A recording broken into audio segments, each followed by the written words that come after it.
El día de hoy vamos a continuar con el estudio acerca de corazones divididos. La semana pasada estudiábamos acerca de un corazón dividido para servir a Dios. Hoy vamos a estudiar, creo yo, la causa raíz de todos los problemas de un corazón dividido, y es la adoración. Un corazón dividido para adorar a Dios. Y quisiera, antes de comenzar, leerle un pasaje que está en Marcos 12:30. Dice así: y amarás al Señor tu Dios con todo tu corazón, con toda tu alma y con toda tu mente y con todas tus fuerzas. Este es el principal mandamiento. Entonces, este pasaje que acabo de leer fue una pregunta que le hicieron al Señor Jesucristo. ¿Cuál era el principal mandamiento? ¿Cuál era el mandamiento más importante? Y el mandamiento más importante es amar al Señor, nuestro Dios, con todo nuestro corazón, con toda nuestra alma, con toda nuestra mente, con todas nuestras fuerzas. O sea, cada uno de nosotros debe poner todo su ser para amar al Señor. Cuando nosotros amamos al Señor de esa manera, para nosotros es fácil adorarle, es fácil servirle, es fácil realmente vivir apartado del mundo cuando amamos al Señor de esa manera. Entonces, ahora, en Israel había un problema, y es que además de amar al Señor, decían ellos, que ellos lo amaban, también adoraban al mismo tiempo a los ídolos. O sea, era un corazón que adoraba tanto a Dios como adoraba a los ídolos. No era que unas personas adoraban a Dios y otras a los ídolos, no. La misma persona adoraba a Dios y la misma persona adoraba a los ídolos. Entonces, ¿cómo puede darse eso? Bien, antes de pasar a ese momento, vamos a ir al libro de Juan, capítulo 4. Juan, capítulo 4. Y vamos a ver en este pasaje un encuentro que tiene Jesús con la mujer samaritana. En este pasaje que ya hemos estudiado en ocasiones anteriores, encontramos algo muy interesante. Juan 4:13 dice así: respondió Jesús y le dijo: cualquiera que bebiere de esta agua volverá a tener sed, mas el que bebiere del agua que yo le daré no tendrá sed jamás, sino que el agua que yo le daré será en él una fuente de agua que salte para vida eterna. La mujer samaritana, pues era de Samaria. Ella era precisamente de esa nación del norte de Israel, donde históricamente, desde que nació, se dividió el reino en el reino del norte, que era Israel, y el reino del sur, que era Judá. Los israelitas del reino norte, ellos sí tenían ese problema de adorar a Dios y de adorar a otros ídolos. Samaria también era así, y esta mujer también era de esa naturaleza. De hecho, ella se puso a hablar acerca del lugar de adoración. Ahora, esta mujer tenía una condición espiritual, una condición en su interior que le hacía tener sed. Vemos acá que Jesús le dice: cualquiera que bebiere de esta agua, del agua física, volverá a tener sed. Y es que cuando hablamos de las cosas materiales de este mundo, o de las situaciones que tenemos en este mundo, y queremos llenarnos de eso, vamos a volver a tener sed. Y usted va a encontrar personas que tratan de llenar su vida con distintas situaciones. Y es cierto, esas situaciones, dice el Señor Jesucristo, que el que tome de esa agua va a tener sed, va a volver a tener sed. O sea que va a saciar la sed un momentito. Por ejemplo, el sacar una carrera universitaria lo puede llenar de satisfacción un tiempo. El tener un trabajo lo puede llenar de satisfacción un tiempo. Pero va a pasar un momento en donde realmente eso no lo va a llenar completamente. Un matemático famoso, Juan Blas Pascal, decía que el corazón tiene una forma que solamente Dios puede llenar completamente. Si el mundo llenara el corazón de los hombres, piense usted en los artistas de cine, o piense usted en los millonarios, personas que tienen toda la riqueza que pudieran desear, y aún así viven vidas insatisfechas. Viven relaciones amorosas esas personas, con una persona, con otra persona. Hombres que prueban con muchas mujeres y como ya no les gustó, llegan a probar hasta con hombres y terminan del otro lado. Entonces, ya nada les llena. Llegan a quitarse la vida y uno dice, bueno, pero lo tenía todo. Teniendo todas las cosas de este mundo, pero su alma estaba perdida. Y es que la necesidad del hombre no es material, es espiritual.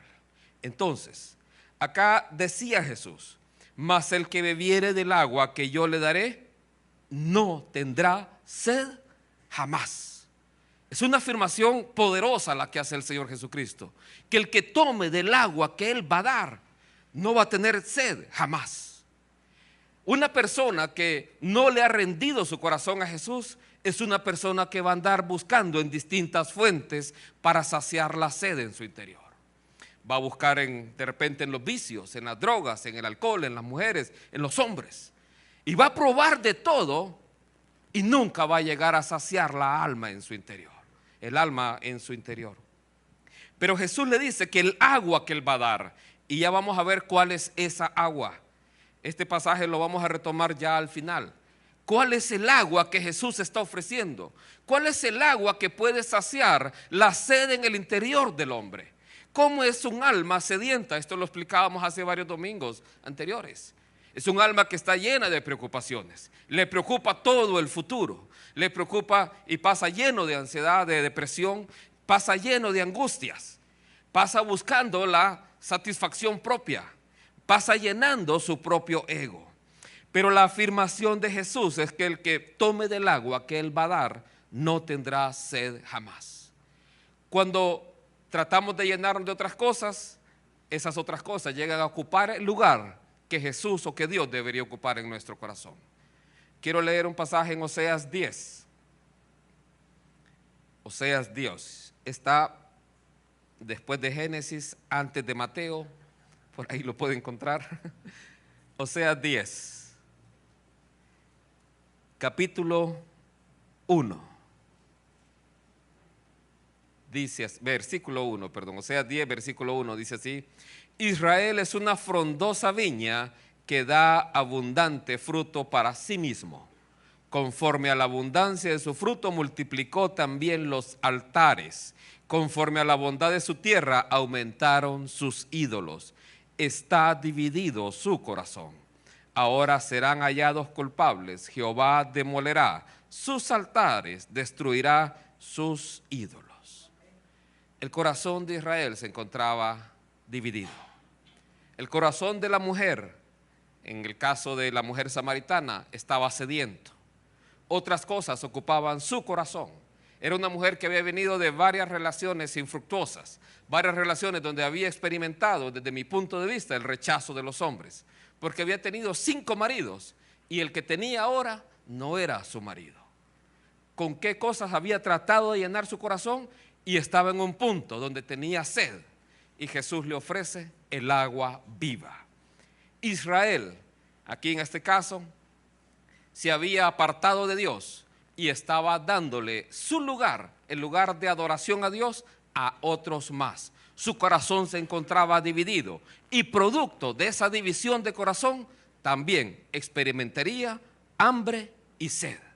Y por eso vamos a ir al libro de Primera de Reyes, capítulo 16. Y ahí vamos a comenzar la historia del día de hoy. El Señor nos mandó a amarle con todo nuestro corazón, con toda nuestra alma, o sea, todo nuestro interior. Cuando habla del corazón, es el centro de todo lo que nosotros pensamos, conocemos, amamos. También nos llama a amarle con toda nuestra mente, y eso es maravilloso.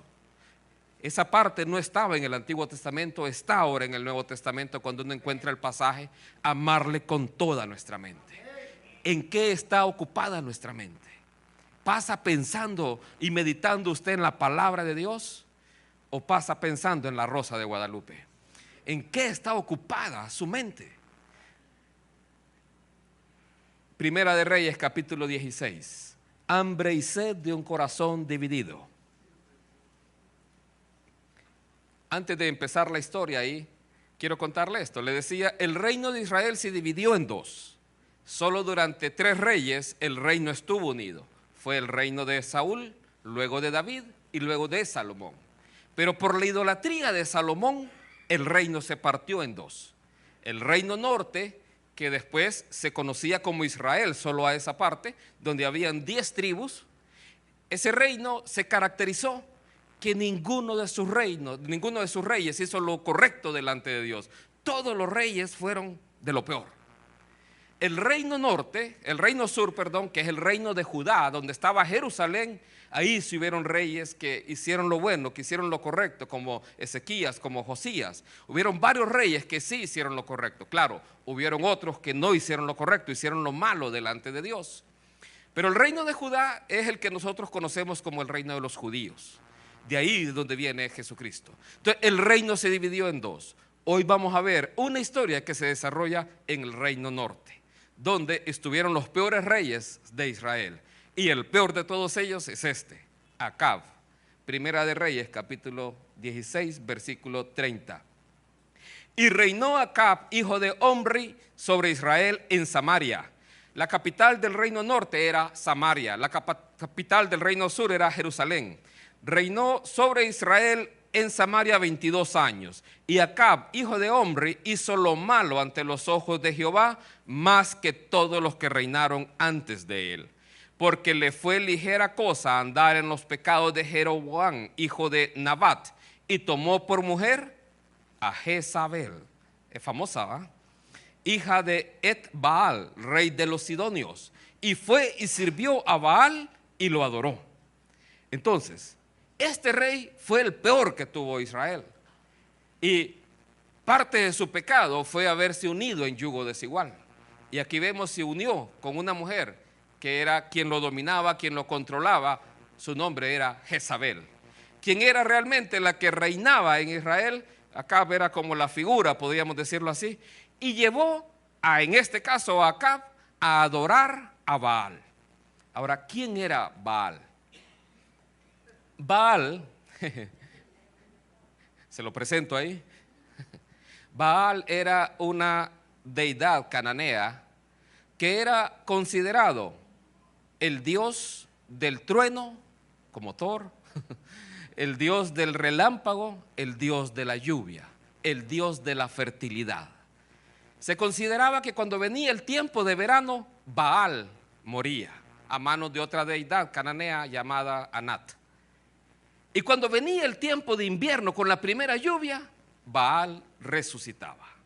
Eso es lo que consideraban los cananeos. A Baal se le ofrecían sacrificios humanos de niños, por eso lo ve ahí con un niño en esa imagen. Entonces, esa era una de las deidades cananeas, no era el principal dios, pero era uno de los más importantes y con el cual pecó Israel de una manera considerable. ¿Por qué? Porque al considerarlo el dios de la fertilidad de la tierra y ellos dependiendo de la agricultura, llegaban a adorar a Baal. Bien, sigamos leyendo, verso 32. E hizo altar a Baal en el templo de Baal que él edificó en Samaria. E hizo también Acab una imagen de Acera, haciendo así Acab más que todos los reyes de Israel que reinaron antes que él, para provocar la ira de Jehová, Dios de Israel. Antes de hablar de Acera, quiero que vea el versículo 32. ¿Qué fue lo que hizo Acab? Le hizo un templo. Le hizo un templo a Baal. Baal, el nombre significa dueño, significa amo, significa señor. Eso significaba el nombre de Baal. Él le hace un templo. Este reino norte de Israel se separó del reino sur. ¿Dónde estaba el centro de adoración para los judíos o para Israel que Dios había ordenado? En Jerusalén. Entonces, los del reino norte, su deber era ir a adorar a Jerusalén. Pero ellos no quisieron hacerlo de la manera que Dios les había ordenado, sino que lo quisieron hacer a su manera. Toda idolatría equivoca el camino para acercarse a Dios y establece nuevos caminos. En este caso, quiso hacer un nuevo templo para acercarse a Dios. Eso es idolatría. Caín quiso establecer una nueva forma de adorar a Dios y ofreció del grano en lugar de ofrecer un sacrificio como Dios lo había instruido. Eso es idolatría. El budismo es idolatría. Adoración a la Virgen María es idolatría. Son caminos que tratan de imitar el camino establecido por Dios. Cualquier camino de esa manera es idolatría. El ateísmo es idolatría. ¿Por qué? Porque le atribuye a las cosas materiales de este mundo el poder, el lugar de Dios. Entonces adora eso y dice, este es mi Dios, el que es la creación. Entonces Baal tenía un templo. En lugar de ir a adorar a Jerusalén, este rey hizo un templo para que ahí en Israel le adoraran. Y también le hizo una imagen de Acera. ¿Quién era Acera? Acera era representada normalmente por un tronco de árbol. Era un tronco así erguido de árbol. Pero también como una hermosa prostituta. Y eso me hace recordar algo muy interesante. Una imagen de una prostituta. La palabra pornografía se descompone de dos palabras. Una que es perneu, que significa prostituta, y grafía, que significa imagen o escritura o descripción. Y acera es la imagen de una prostituta. Entonces, preguntaba yo el domingo pasado, ¿será que estas entidades todavía están operando el día de hoy? Sin duda, sin duda. Entonces, cuando alguien está ahí con una imagen, está ahí de alguna manera rindiendo culto o tradición o está teniendo su altar con esa prostituta. Entonces, estos están de alguna manera afectando aún nuestra vida hoy. Ahora, el culto a estas entidades, además de lo malévolo que era el sacrificio de niños o el sacrificio de seres humanos, también era lo inmoral que eran. En el templo que ellos tenían, lo que hacían era algo que se conocía como prostitución sagrada. Y eran grandes orgías que los sacerdotes celebraban ahí. Y entonces, y en todo esto cayó Israel. Y por eso la ira de Dios se enciende. Y quiero que vea cómo era la situación. La situación es que un israelita adoraba a Dios y además adoraba a estas entidades. Uno dice, ¿cómo es posible? Bueno, pregunto hoy, ¿cómo es posible que personas que dicen creer en Dios y que aparecen en actos religiosos se roban el dinero del Estado? O personas que aparecen y vienen a las iglesias y viven en adulterio. O personas que dicen amar a Dios y por detrás andan hablando mal de todo mundo. Entonces, ¿se acuerdan que hablábamos de que para amar a los hermanos tenemos que amarles así de la manera que Cristo nos amó a nosotros? Entonces, sí se puede dar en una iglesia eso. Personas que además de amar a Dios, aman las riquezas. Y las riquezas es avaricia, que es idolatría.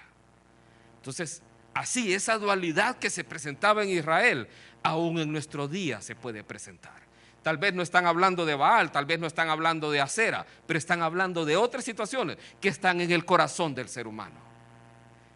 Y hablamos así de esa manera aquí en la iglesia, porque nuestras vidas tienen que estar preparadas, porque el Señor viene pronto.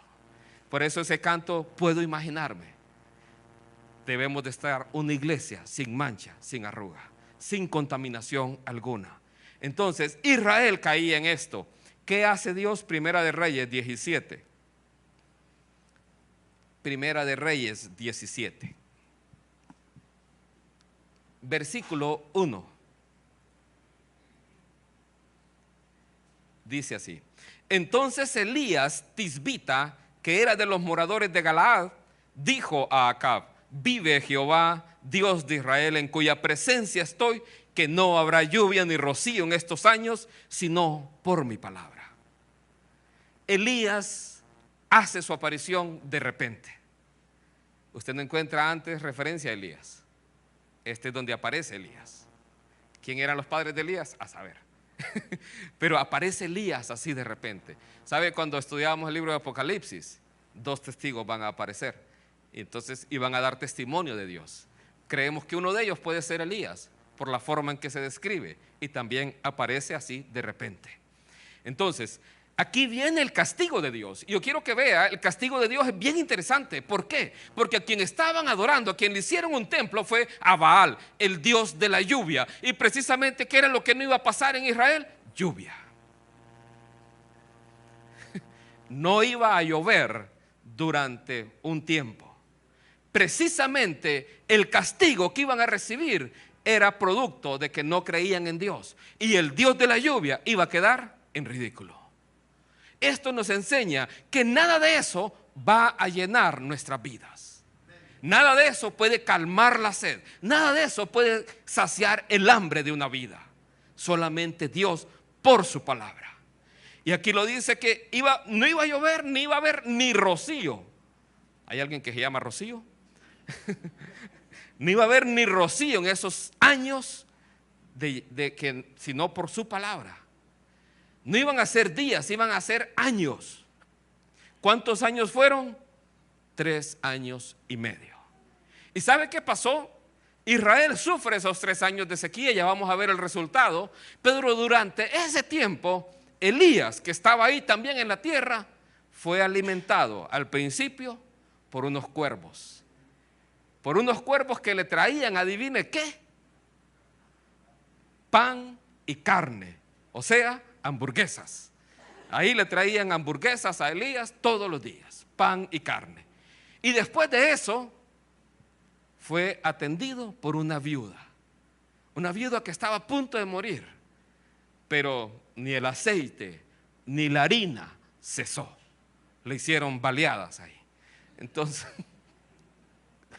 ¿qué pasó después de esos 3 años y medio? Capítulo 18, versículo 1. Pasados muchos días, vino palabra de Jehová a Elías en el 3er año diciendo: Ve, muéstrate a Acab y yo haré llover sobre la faz de la tierra. Fue pues Elías a mostrarse a Acab, y el hambre era grave en Samaria. El hambre era grave. La condición que tenía Samaria luego de toda esta situación era grave. El hambre era grave. La sed era terrible. Pasaron 3 años y medio. Usted pasa una semana sin agua del Sana y está de correr. Imagínese 3 años y medio sin agua. El hambre era grave, ya la situación era insostenible. Pero Dios le dice: ve, porque yo haré llover sobre la tierra. Solo Dios tiene el poder para calmar la sed en el alma humana. Solamente Él y nadie más. Él dio la palabra que suspendió la lluvia, y Él va a dar la palabra que va a volver a hacer llover sobre la tierra. Entonces, y aquí cuando reflexionamos que el hambre era grave, ¿qué tan grave es la situación en nuestra vida? ¿Qué tan grave es el hambre en su alma? ¿Qué tan grave es la sed en su interior? ¿Está usted vive realmente saciado? Jesús lo prometió. El agua que Él va a dar, la persona que la tome no va a tener sed jamás. Pero muchas veces los síntomas de esa sed precisamente es que queremos llenarnos de las cosas del mundo. Queremos saciarnos de otras cosas, porque de repente Dios no ha saciado el alma en nuestro interior. Bien, veamos ahí mismo en el capítulo 18 qué ocurre cuando Acab se encuentra con Elías. Israel en ese tiempo se encontraba entre 2 pensamientos. Primera de Reyes 18, versículo 17, dice así: cuando Acab vio a Elías, le dijo: eres tú el que turbas a Israel. Así decía Acab, que él no había sido. Acab no era él, a sus ojos, el responsable de la situación que vivía Israel. Y este es el problema más difícil del ser humano: aceptar que él es responsable, aceptar que él es el culpable muchas veces de sus equivocaciones y de las consecuencias de esas equivocaciones. El verso 18 dice: y él respondió, hablando de Elías: yo no he turbado a Israel, sino tú y la casa de tu padre, dejando los mandamientos de Jehová y siguiendo a los Baales. Habla de Baales, ¿por qué? Porque en varias comunidades tenían un Baal distinto, aunque era la misma entidad. Es como decir la virgen de aquí, la virgen de allá, la virgen del otro lado. Entonces, en varios lugares tenían el Baal de aquí. Por eso dice los Baales. Entonces, quien era responsable de la condición que tenía Israel era, en este caso, el mismo Acab. ¿Por qué en una persona recae esa situación en el caso de Israel?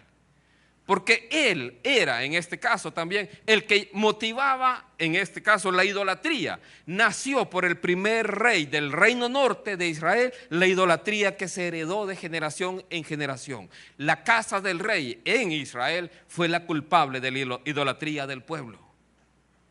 Entonces, verso 19, envía pues ahora y congrégame a todo Israel en el monte Carmelo, y los 450 profetas de Baal y los 400 profetas de Acera que comen de la mesa de Jezabel. Jezabel había aniquilado a casi todos los profetas de Dios y solo habían quedado estos individuos, 450 de Baal y 400 de Acera. Entonces Elías le dice, congrégalos en el monte Carmelo, tráelos, vamos a platicar un poco. No le dijo de qué se trataba la historia. De repente acá pudo haber creído, va a orar porque aparezca la lluvia, de seguro va a hacer algo de eso. Sin duda lo va a hacer, pero antes tiene que hacer algo. Verso 21. Y acercándose Elías a todo el pueblo dijo, ¿hasta cuándo claudicaréis vosotros entre dos pensamientos? Si Jehová es Dios, seguidle, y si Baal, id en pos de él. Y el pueblo no respondió palabra. Yo quiero que vea la gravedad de la situación en Israel. ¿Se acuerda la semana pasada cuando Josué le dijo, escogeos a quién servid? Si a los ídolos que sirvieron vuestros padres o a los ídolos de estas estos cananeos. Pero yo y mi casa, decía Josué, serviremos a Jehová. ¿Y el pueblo qué respondió en aquella ocasión? El pueblo dijo, serviremos a Jehová. Tenían claro a quién servir. Y ellos con propiedad dijeron, vamos a servir a Dios. ¿Por qué? Porque hemos conocido su mano, hemos visto lo que hizo con nosotros. Pero acá no sabían entre quién decidirse, si entre Dios o Baal. La condición realmente era grave. El pueblo consideraba casi igual a uno de los dos. No sabía con quién irse, Motagua o Olimpia. No sabía con quién irse. Perdió el Motagua. Bien, se encontraban entre dos pensamientos. ¿Cuántos estamos así? Por eso tenemos que amar al Señor con toda nuestra mente. No tiene que haber en nosotros doblez. No tiene que haber en nosotros duda entre hacer lo correcto o hacer lo incorrecto. Entre amar a Dios o amar el mundo. Entre una situación ilícita o una situación que agrada a Dios. Debe haber respuesta con propiedad. Y Elías volvió a decir al pueblo, solo yo he quedado profeta de Jehová, mas de los profetas de Baal hay 450 hombres. Por eso también era responsable el rey. Porque el culto a Dios había sido eliminado, había sido borrado prácticamente de la faz de la tierra ahí. Y el rey estaba propiciando esta adoración a Baal y a Acera. Entonces Elías les propone a ellos, vamos a hacer algo, les dice. Ustedes tienen el Dios del trueno con ustedes. Pongan un sacrificio y si el Dios del trueno manda fuego, ahí Él es Dios. Otra vez, vergüenza para el Dios del trueno, Baal. ¿Por qué? Porque no podían hacer que cayera fuego del cielo. No había ni una nube. Y aquellos estaban gritando desenfrenadamente, histéricos, Baal, respóndenos, Baal, respóndenos. Se cortaban y Elías les decía, háblenle más fuerte porque seguro está dormido. De seguro está meditando. Entonces, así estaba. Y entonces, bueno, se cansó Elías de esperar. Y a la hora del sacrificio de la tarde, a la misma hora que el Señor Jesucristo expira en la cruz, Elías pone él el altar. Y vayamos ahora al verso 30. Entonces dijo Elías a todo el pueblo, acercaos a mí, y todo el pueblo se le acercó.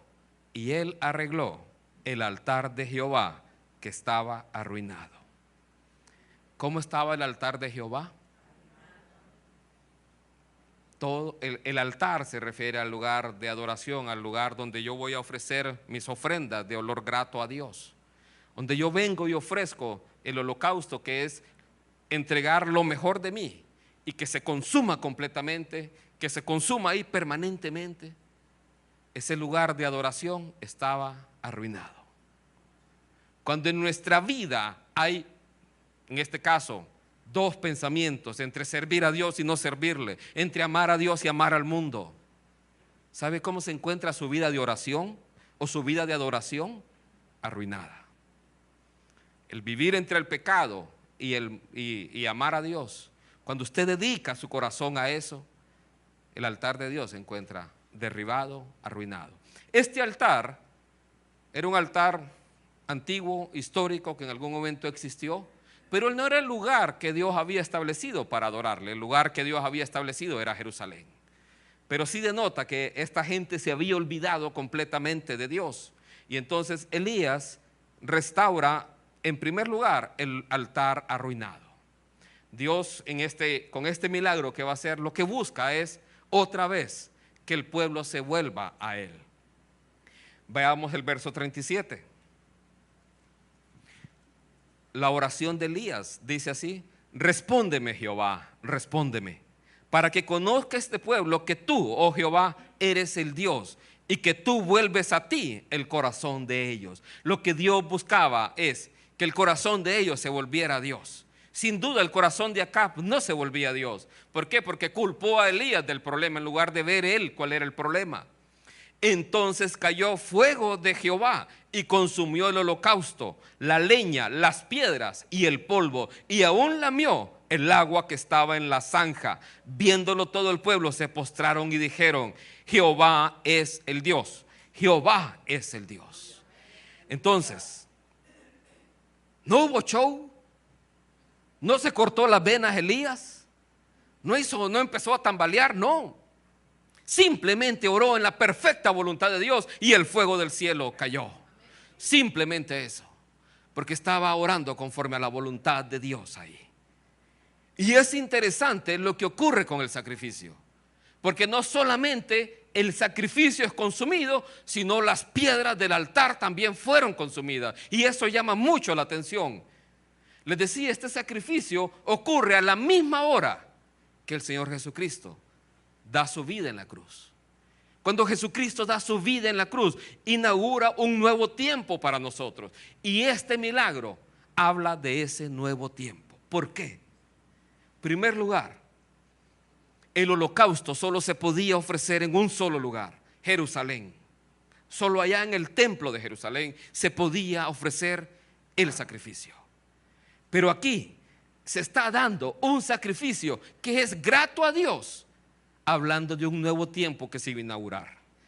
Un tiempo donde íbamos a adorar a Dios en todo lugar. Ya no solamente iba a ser en Jerusalén, sino en cualquier lugar. Y usted puede adorar al Señor cuando usted va en su carro, en su trabajo, en cualquier lugar. No tiene que estar en un templo así. Usted lo adora en espíritu y en verdad. Usted lo adora de todo corazón ahora. Segundo, el único que ofrecía un sacrificio en la ley judía era aquel que era levita y era sacerdote. Elías no era ni levita ni sacerdote. Él ofrece un sacrificio a Dios que es grato a su presencia. ¿Se acuerda el rey Saúl, que él ofreció un sacrificio cuando no le era permitido? Pero lo hizo porque era así como que era prepotente de alguna manera. En este caso, el sacrificio de Elías es bien recibido por Dios. ¿Por qué? Otra vez habla de un nuevo tiempo donde no solamente los sacerdotes y los levitas iban a servir en el sacerdocio a Dios, sino un tiempo donde todos nosotros somos ahora real sacerdocio, nación santa, pueblo adquirido por Dios. Usted y yo podemos servir a Dios, podemos predicar su palabra, usted y yo podemos alabar al Señor, ese servicio que solo el sacerdote hacía. Ahora, el que consumiera las piedras que consumió completamente el altar, habla de algo muy importante, porque derribó completamente eso. Le estaba diciendo a Israel ahí, Dios mediante eso, que ese no era el lugar que él había señalado para la adoración, sino que el lugar era Jerusalén, y por tanto ellos tenían que ser obedientes a su palabra. Porque ellos, al haber quedado el altar ahí, podían empezar a sacrificar ahí, ofrecer sacrificios a Dios en lugar de ir a Jerusalén. Y Dios, mediante el consumo de las piedras, mediante la destrucción completa del altar, nos está hablando que tenemos que ser obedientes a su palabra. Israel tenía que ser obediente a su palabra. ¿Sabe por qué Israel no quería ir a Jerusalén? Porque el primer rey dijo: si en las 10 tribus que me dieron van a Jerusalén, se van a querer quedar allá. Mejor les voy a hacer altares. Y los hizo 2 altares en los extremos de Jerusalén para que adoraran a becerros de oro. Así nació la idolatría en Israel. Entonces Dios quería restaurar otra vez la unidad del pueblo. Quería restaurar su centro de adoración. Y su centro de adoración en ese tiempo, en ese momento, era Jerusalén. Viéndolo todo el pueblo, se postraron y dijeron: Jehová es el Dios. Jehová es el Dios. Yo quiero que note algo muy importante. Dios no trajo la lluvia si primero no venía esta confesión del pueblo. Dios trae la lluvia al pueblo hasta que ellos reconocen a Dios como Dios. La sequía en nuestra alma va a terminar en el momento que le rindamos nuestro corazón a Jesús. Mientras tanto, vamos a seguir tratando de llenarnos de distintas cosas en el mundo. Pero el día que nosotros le damos nuestro corazón al Señor, Él viene a morar a nuestros corazones y esa fuente de agua viva viene a nuestro corazón. Veamos cómo vino el agua, cómo vino la lluvia. Y lo voy a leer en la Nueva Versión Internacional, porque creo que existe un error en un récord mundial. Primera de Reyes 18:44. Elías fue a orar para que viniera la lluvia y su criado fue con él. Su criado, Elías lo manda: ve a ver si viene alguna nube. El criado fue 7 veces, no hay, 6 veces no hay ninguna nube. Pero la séptima dice, y la séptima vez el criado le informó: desde el mar viene subiendo una nube, es tan pequeña como una mano. Entonces Elías le ordenó: ve y dile a Acab, engancha el carro y vete antes de que la lluvia te detenga. Entonces él solo ve una nube como una mano, pero él dice: la lluvia viene. Y entonces le dice a Acab: vete rápido, porque si no la lluvia no te va a dejar. Verso 45. Las nubes fueron oscureciendo el cielo. Luego se levantó el viento y se desató una fuerte lluvia. Y Acab se fue en su carro. ¿Hacia dónde? Hacia Jezreel. Entonces, ve aquí. Entonces el poder del Señor vino sobre Elías. ¿Quién salió primero? Acab. Pero el poder de Dios vino sobre Elías, quien se ajustó el manto con el cinturón, se echó a correr y llegó a Jezreel antes que Acab. ¿Cómo corrió Elías? Muy rápido. Hoy dicen que este hombre tiene el récord mundial de velocidad. Corrió 100 metros en 9.58 segundos. Eso equivale a una velocidad como de unos 40-45 kilómetros por hora. Un caballo corre, un caballo promedio, así sin mucho, 50 kilómetros por hora. Elías recorrió una distancia de 50 kilómetros más rápido que un caballo. Y llegó así, fresco. Entonces, ¿quién tiene el récord mundial? Elías. Bien, solo por la palabra de Dios volvió la lluvia. Solo cuando el pueblo se volvió a Dios, Dios pudo enviar la lluvia. Entonces, hoy iniciamos el pasaje o esta historia hablando de una mujer que tenía sed en su interior, una mujer que tenía hambre en su interior y que llenaba su vida con relaciones, en este caso, amorosas. Y Jesús le ofreció agua viva. Veamos a qué se refiere esa agua. Juan capítulo 7. Juan capítulo 7.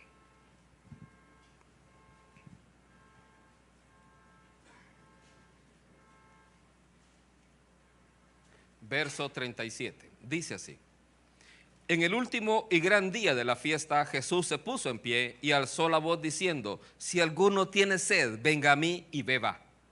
El que cree en mí, como dice la Escritura, de su interior correrán ríos de agua viva. Esto dijo del Espíritu que habían de recibir los que creyesen en él, pues aún no había venido el Espíritu Santo, porque Jesús no había sido aún glorificado. ¿A qué se refiere el agua viva? Al Espíritu Santo que habíamos de recibir los que creyésemos en él. Amén. Entonces, es bien interesante la ocasión. Dice que es en el último y gran día de la fiesta. ¿De cuál fiesta? Esta es la fiesta de los tabernáculos. Esa fiesta conmemora el tiempo de que Israel peregrinó en el desierto durante 40 años. Esa peregrinación que tuvieron en el desierto la conmemoran haciendo tabernáculos o haciendo tiendas. ¿Por qué? Porque así habitaron ellos durante ese tiempo. Pero ¿por qué es importante esa ocasión? Porque esos 40 años que estuvieron en el desierto no les faltó agua ni les faltó comida, porque Dios los sostenía milagrosamente. Hoy Jesús está diciendo en ese último gran día, ese día donde celebraban la mano poderosa de Dios que los sostuvo en el desierto todos los días de su vida, les está diciendo que Él puede darles esa agua viva, esa agua de la cual nadie va a tener sed. O sea que esos 40 años de peregrinación no tuvieron sed. Así es nuestra peregrinación en la tierra. Durante todos los días de su vida usted no va a tener hambre ni sed, porque Dios va a estar con usted todos los días hasta el fin del mundo. Es su promesa. Pero ¿qué tiene que haber en usted? En primer lugar, tiene que haber sed. ¿Sabe que no todo mundo tiene sed? Bueno, no todo mundo acepta que tiene sed. Dice que él vino y mandó a invitar a la fiesta a muchos. Uno se excusó, dijo: tengo una hacienda, acabo de comprarla, quiero ir a verla. Era de noche. Otro: tengo unos bueyes, último modelo, tengo que ir a probarlos. Entonces los fue a probar. Y así, otro dijo: voy a casarme. Y cada uno se excusó. Ellos tenían momentos en su vida, instantes en su vida, que esos instantes ellos pensaban que estaban sin sed. ¿Por qué? Porque tengo unos bueyes y se siente todo eufórico, todo ansioso, todo feliz, todo contento con mis bueyes último modelo. Y ahí los voy a ir a probar. Y eso llena su corazón. Y es cierto, puede llenar esa cosa algo temporalmente. Una carrera universitaria también. El matrimonio también, un hijo también. Pero cualquiera que beba de esa agua va a volver a tener sed. Mas del agua que Jesús ofrece no va a tener sed jamás. Entonces en esa fiesta que Jesús, que en la cena, que todos empezaron a excusarse, ¿sabe a quiénes terminaron invitando? A los mancos, a los cojos, a los ciegos, aquellos que tienen una necesidad. La diferencia entre esos y los anteriores es que estos reconocen su necesidad. Los otros en su soberbia dicen: no, yo no necesito nada. Pero aquel que se da cuenta que somos pordioseros, que somos mendigos delante de la presencia de Dios, que nada en este mundo nos va a llenar. El salmista decía: ¿a quién tengo en los cielos sino a ti, Señor? Y fuera de ti nada deseo en la tierra. ¿Usted desea algo más en la tierra, más que a Dios mismo? ¿Compite algo en su vida? Mire, es fácil cuando usted compara algo malo con algo bueno. Cuando digo eso, es fácil decidir: adulterio o Dios. Eso es fácil. Es Dios la decisión. O la bebida y Dios, es fácil. Pero cuando algo bueno ocupa el lugar de Dios es más difícil. ¿A qué me refiero? Cuando el primer lugar en su vida son sus hijos. Cuando el primer lugar en su vida es su esposo. Cuando el primer lugar en su vida son sus estudios. Es más difícil. No es tan fácil. Y la gente se confunde. Buscad primeramente el reino de Dios y su justicia, y todas las demás cosas van a ser añadidas. Eso es lo que dice el Señor. Entonces, aquí dice, si alguno tiene sed, ese es el primer requisito, reconocer su sed delante de Dios. Segundo, ¿a dónde tiene que ir? No tiene que ir a otro lugar más que a Jesús mismo. Él dice, venga a mí y beba. Tercero, el que cree en mí, como dice la Escritura, tiene que creer en Él. Él es el Hijo de Dios. Él murió en la cruz por usted. Pero no solamente murió, sino que resucitó al tercer día. La tumba no lo pudo detener. Y entonces, ¿qué es lo que va a hacer el Señor Jesucristo? Va a enviar al Espíritu Santo a morar en su vida. Veamos qué pasó con la mujer samaritana. Retroceda a las páginas de la Biblia, 3 páginas. Juan capítulo 4. La mujer le dijo, Señor, dame esa agua, para que no tenga yo sed, ni venga aquí a sacarla. Jesús le dijo, ve, llama a tu marido y ven acá. La mujer no entendía toda esta explicación que le estaba dando. La mujer no sabía que Jesús estaba hablando del Espíritu Santo. Pero la mujer sí sabía algo, que tenía sed. Y en su ingenuidad, ella le dijo a Jesús, dame de esa agua. Si usted hoy en su vida tiene sed, usted simplemente tiene que decirle al Señor Jesucristo que le dé de esa agua. Quizás no entienda y no comprenda muchas cosas, pero así como la mujer le dijo a Jesús, dame de esa agua, usted puede decirle al Señor, dame de esa agua. ¿Qué va a hacer el Señor Jesucristo? Lo primero es confrontar su pecado. Ve, llama a tu marido. Y si usted sigue leyendo la historia, esta mujer había tenido 5 maridos y el que ahora tenía no era su marido. Su condición ante la sociedad era muy mala. Entonces, de ahí Jesús termina hablando con ella, se presenta a ella de una manera que aparece muy pocas veces en los evangelios, creo que solo aparece 2 veces. Se le presenta a ella como el Mesías. Pocas veces Jesús en los evangelios se presenta como el Mesías. Esta es una de ellas, a esta mujer. Y eso cambió la vida de la mujer.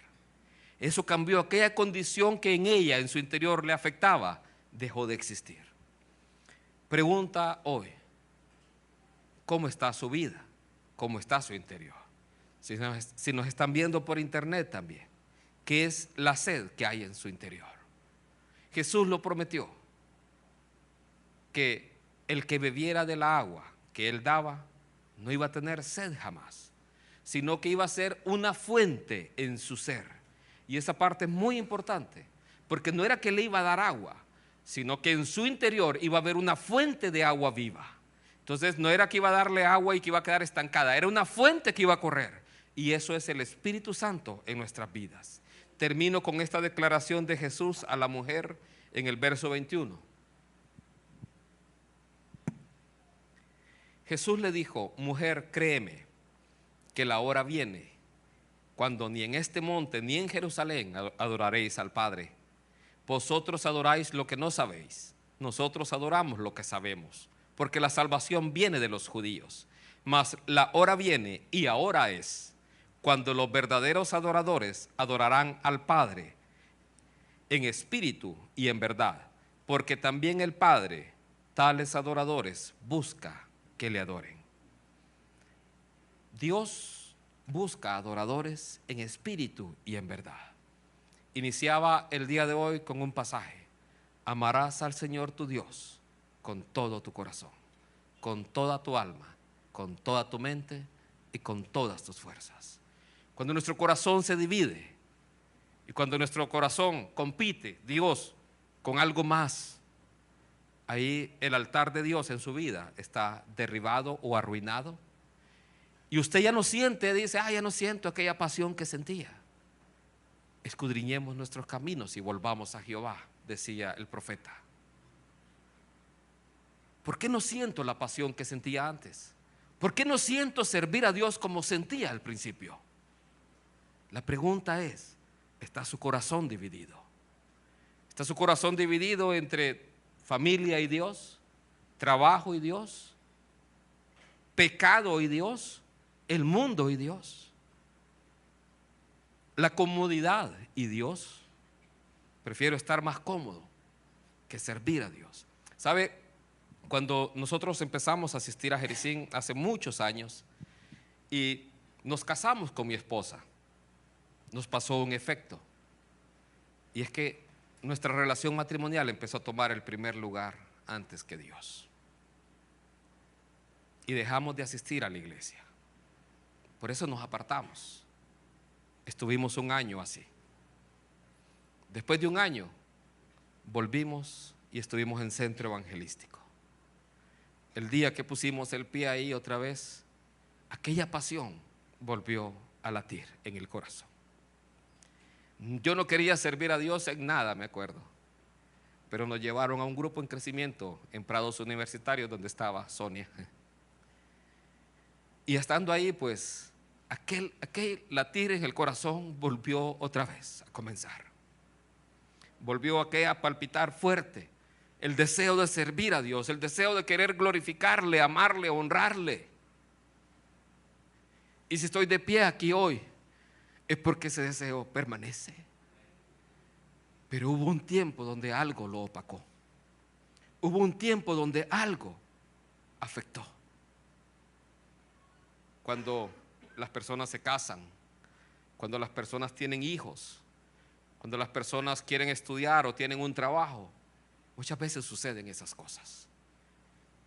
El primer y grande mandamiento es: amarás al Señor tu Dios con todo tu corazón, con toda tu alma, con toda tu mente y con todas tus fuerzas. ¿Mostramos ese amor a Dios con todo lo que somos? ¿Con los dones y talentos que Dios ha puesto? ¿Con los dones y talentos que Dios ha depositado? Son para edificación de la iglesia, son para la edificación de su cuerpo. Tenemos que servir a Dios de todo corazón.